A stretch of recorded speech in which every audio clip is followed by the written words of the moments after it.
everybody. Here we are. Reflections over. It's just the y and x-axis, people. Alright, those are the only line reflections here we're doing in the transformational units. Reflection over the x-axis, reflection over the y-axis, okay? And knowing the rules here, important. And let me see here. So like I said, when you take any point and you reflect it, what did we do first? The x-axis, you keep the x, negate the y. Right? And another way to write negative y is negative f of x.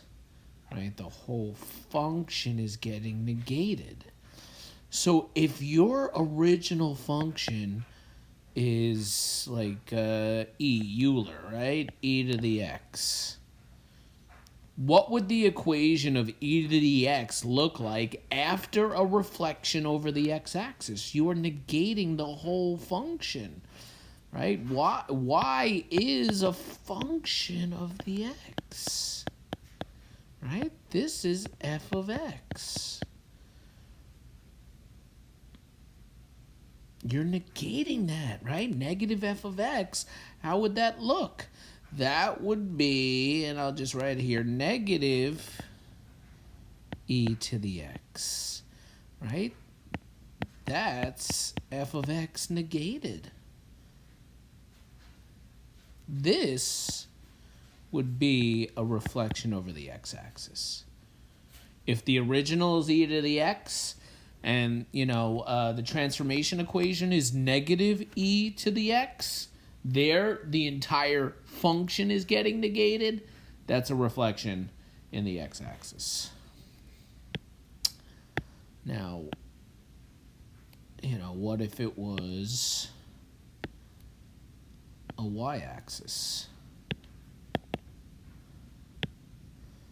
Right? What if it was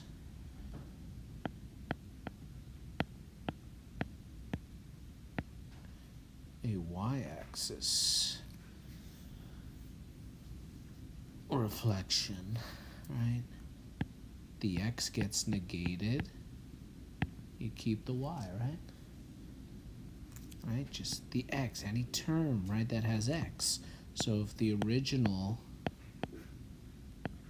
function, once again, is e to the x, right?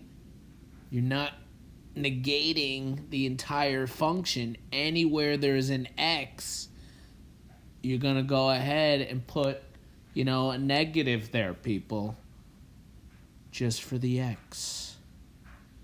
So what would the equation look like if it was a reflection over the y-axis?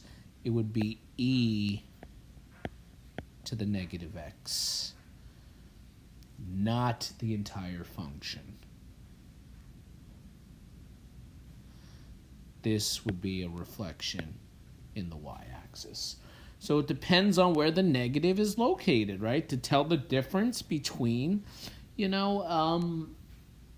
a y-axis and x-axis reflection, yeah, you can kind of think of it like that, where the negative is. If you want to use function notation, really, what we're doing here with the y-axis is really the f of negative x, right? For a y-axis, anywhere you see x, you're replacing that with a negative x. And it's negative f of x, up here for an x-axis reflection. Is the general notation, which we'll get into. There's general notation for all these transformations. But that's what I'm going to base this off of, when we start doing some of these practice questions now. I think we're ready for some practice here. That's what I'm going to do mostly, all right, today. So yeah, all right. Work off of the coordinate rules. Anywhere you see a negative, guys, with the after, not the original, with the basic functions, that's indicating a reflection is occurring. All right. So we're going to practice, like I said, these 6 transformations. Remember now the difference between vertical and horizontal shift. That's going to come into play now. If the number is in with the x, right, it's a horizontal shift, and you think opposite with the sign. If the number is not in with the x, it's a vertical shift, and the sign does dictate the direction. All right, so let's see here. Let's look at this page.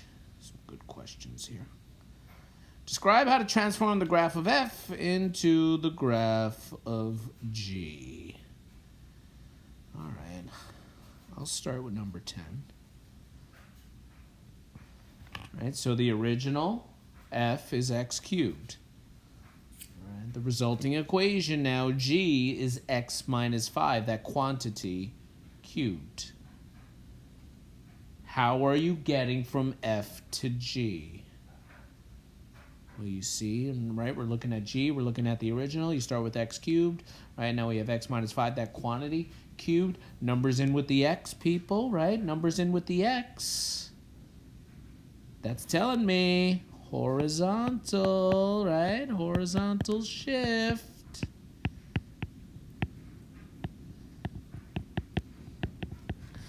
Horizontal is a left-right movement, correct? And remember, in a horizontal shift, the sign does not dictate the direction. It's the opposite. Negative, you would think it goes to the left, not in a horizontal shift. This is going right. 5 units. So to get from F to G, you shift it right, people, 5 units. That's the only transformation that's occurring here in number 10. Let's do 11. Here, I don't think we'll do all these, but yeah. So number 11, again, we have the cubic function. Okay.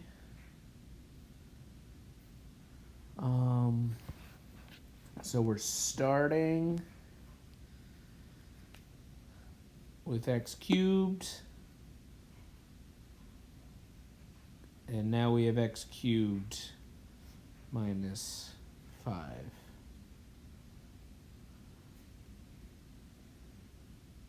See how the number is not in with the x? Right? The number is not in with the x. This is not a horizontal shift. This is a vertical shift.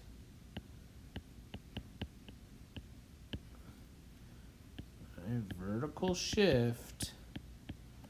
The sign does dictate the direction in a vertical shift. All right, so this is a vertical shift. Negative in a vertical, yes, okay, is going to go down 5 units.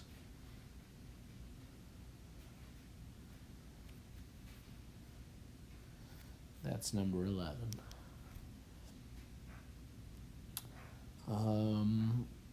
Let's do 12. All right, and this is what I mean about, horizontal shift, like, parentheses, and that's what I was saying back in the intro, go more with if the number is in with the x, right? Take a look at 12, right? There's no parentheses there.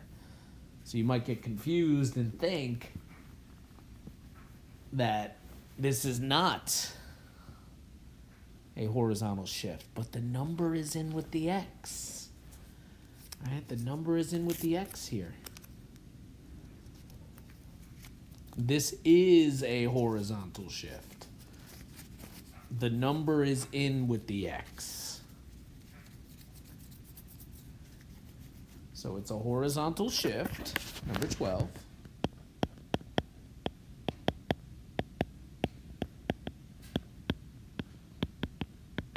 And, once again, it's opposite, right? Opposite here. The sign, right? You would think, right? Negative, is to the left. But it's opposites, right? Negative in a horizontal shift is going right 9 units.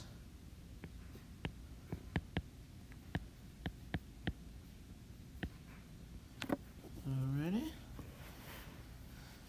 That's number 12, people. Number 13 will do. Number 13. Number is not in with the X. Right? Number is not in with the X. This is not a horizontal shift, right? Number is not in with the X. This is a vertical shift.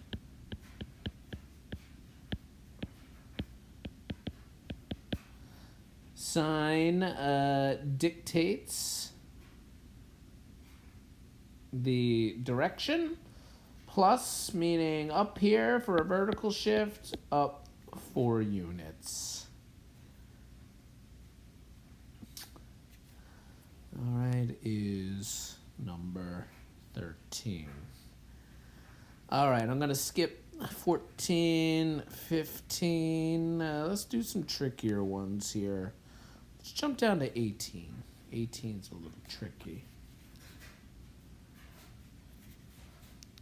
18, we have ourselves the reciprocal function. All right, 1 over x, the reciprocal function.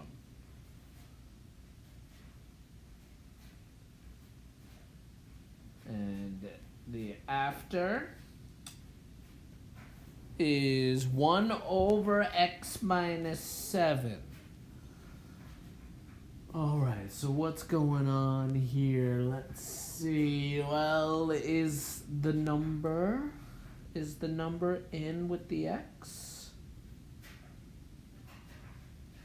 Right? If it's in with the x, then that's a horizontal shift, right? And here the number is in with the x. Okay. So this is 18. This is a horizontal shift.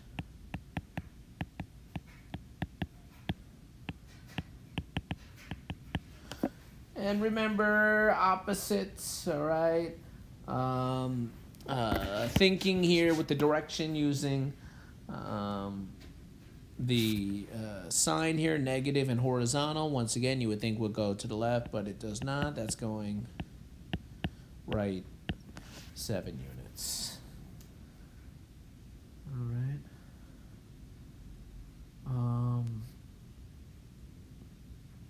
Number 19. All right.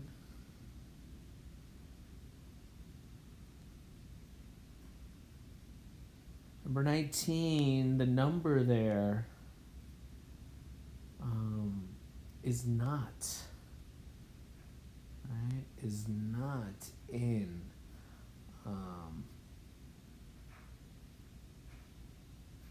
with the x. Right? Number not in with the x, that, where's some space here? I guess I'll put it here. That's a vertical shift, right? Vertical shift.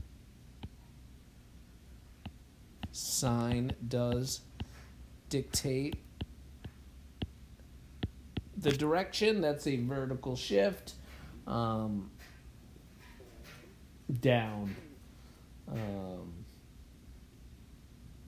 4 units. All right, so that's with the reciprocal function. I'll do a trig function here, right? 20 and 21. All right, 20, we have sine of x. And number 20 for f, and g of x is sine of x plus 2. All right. So once again, is the 2, right, is the number in with the x here in number 20? The answer is no. The number is not in with the x. Which means this is not a horizontal shift. This is a vertical shift. Sine dictates the direction in a vertical shift. That's a vertical shift up 2 units. Okay. However, in 21, all right, remember pi is a number. All right.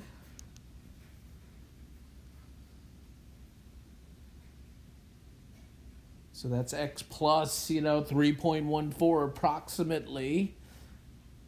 Okay, number is in with the x in 21. That is a horizontal shift.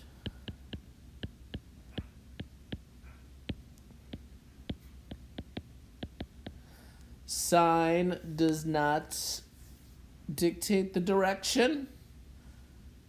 Plus, right, you would think goes to the right there. It does not. This is a horizontal shift, left pi units.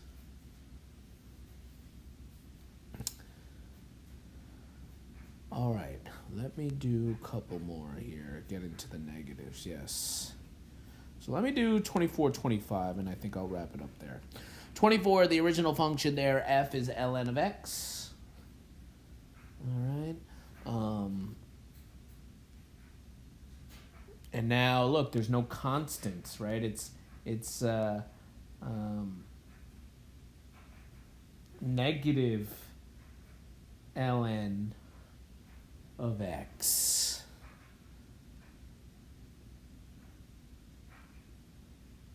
So remember, the moment you see a negative, that's an indicator, right, for a reflection in either the x or the y-axis. And it depends on where the negative is, right? So look, you have the original function here being ln of x. Now what do you got with g? ln of x is your function. That got negated. The entire function got negated, right? Negative f of x, right, means negative y. I'm kind of going, backwards here, right? Negative f of x is negative y. And what did I say down here? What do we got? Or up here, I should say. Right? Negative f of x, right? I'm going reverse here. Negative f of x is negative y, which is a reflection over the x-axis.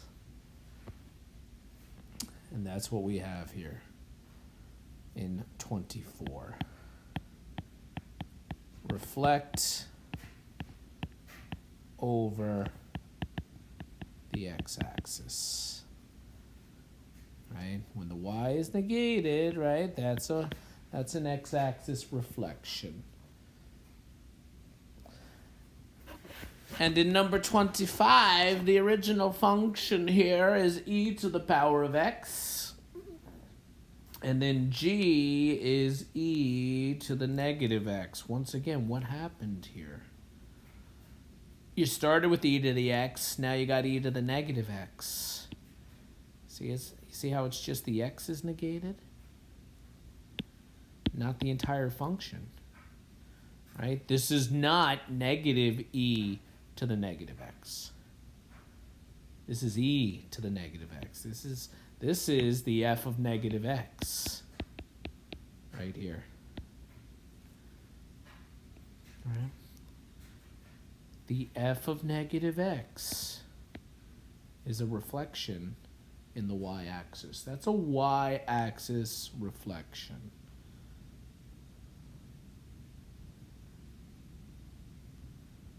Right? It's just the x. You take out the x, you put in negative x. Right? It's not the entire function. This is not negative f of x. So this is a reflection. Reflect over the y-axis. All right, for number 25. So there you go. You see a negative, that's an indicator for a reflection, people. And like I said, using the coordinate rules and the general notation, which I'll get more into next time, will be important, when determining whether it's an x or